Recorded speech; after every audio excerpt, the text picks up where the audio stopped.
Tukisonga mbele ni kwamba angalau magari 107 ya wagonjwa ya dharura yatapata idhini ya kutoa huduma za dharura nchini kwenye hatua ya ukaguzi inayolenga kuimarisha huduma hizo chini ya mpango wa Taifa Care. Ukaguzi huo kwa mujibu wa baraza la KMPDC unapania kusaidia kwenye utekelezwaji wa kipengee cha huduma za dharura chini ya mfuko wa dharura, huduma mahususi za matibabu na magonjwa sugu chini ya mamlaka ya SHA. Gloria Milimu ana taarifa zaidi. Jitihada za kuhakikisha upatikanaji wa huduma bora za dharura za kuokoa maisha nchini zinaonekana kuimarishwa, huku wamiliki wa magari ya wagonjwa ya dharura ya ambulensi wakiwa mbioni Ijumaa kusajiliwa na baraza la KMPDC kufuatia makataa ya tarehe 17 Julai ya uidhinishaji uliowekwa na baraza hilo. Once it is confirmed that it is in good mobile condition, then we now confirm that it has the necessary medical equipment, tools, medicines to be able to provide services.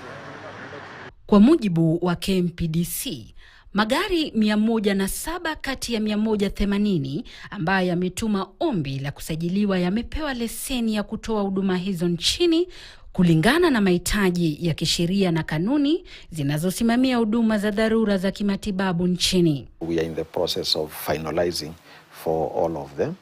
At least 50 of them are of the advanced type and the other, so like half are basic, half are advanced. Vile ukaguzi huu kwa mujibu wa KMPDC unazingatia pia viwango vya ubora vya magari hayo ambavyo vinaweza kuwa vya kawaida au ya viwango vya juu. So we have air ambulances, water ambulances and land ambulances. In each of these, then we also can have several types of ambulances, two major types. One is called a basic ambulance and the other is called an advanced ambulance. Where we are right now is an advanced cardiac life support ambulance. What is meant by that is this is an ambulance that is able to sustain life for any patient who is not able to breathe for themselves. Japo kuwa zoezi hilo halihitaji ada yoyote ya usajili kwa sasa, baraza hilo linasema kwamba mipango inaendelea kuhakikisha kwamba wamiliki wa magari hayo watakuwa wakilipa ada ya angalau shilingi 10,000 kila mwaka ili kupata leseni.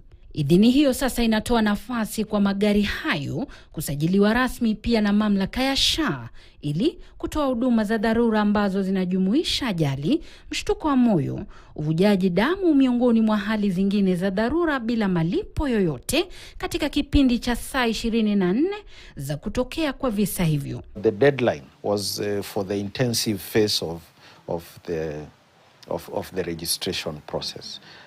Because as you know, as I said earlier, the emergency fund under the Social Health Authority is the one that will be used to support Kenyans who have registered into the Social Health Authority with financial support for when they require it to be transported by the ambulances. Vile Wizara ya Afya inasema kwamba kituo maalum kitakachoshirikisha huduma za magari ya wagonjwa ya dharura ambacho kipo katika majengo ya SHA kitahakikisha kwamba huduma hizo zinapatikana kila uchao.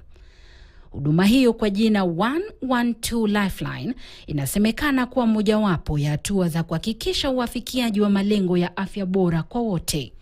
Gloria Milimu, KTN.